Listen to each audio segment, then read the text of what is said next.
Here's the solution to day 1, problem 1. Question A, rewrite this into standard form.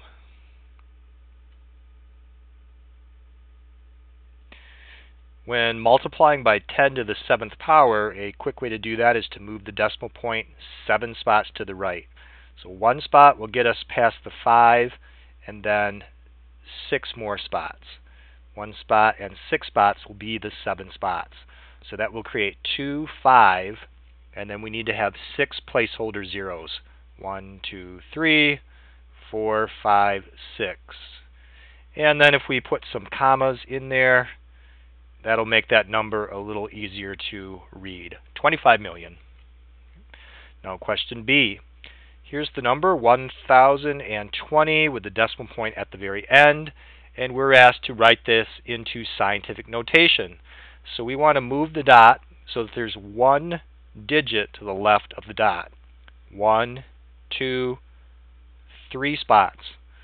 So 1.02. It's not necessary to have the extra 0 after the 2. And then times 10 to the 3rd power. The exponent comes because of moving 3 spots. Now day 1, problem 2. Solve this equation. So first let's copy it down. As I'm copying it down, I notice that there's x terms on both sides of the equal symbol. So let's remove one of those x terms so that the letter x is on only one side of the equation. Subtract 0.2x and subtract 0.2x.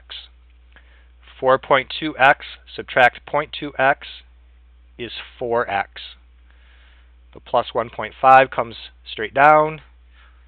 0.2x subtract 0.2x is 0 right there, and then the 9.5 comes straight down.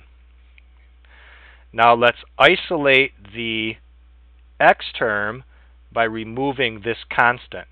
Subtract 1.5, subtract 1.5. Bring the 4x down. 1.5 subtract 1.5 is 0 equals 9.5 subtract 1.5 is 8. And so we have 4 times x is equal to 8. How about 4 times 2 equals 8? So x equals 2. Now we think that's the right answer. Let's check that work in part B.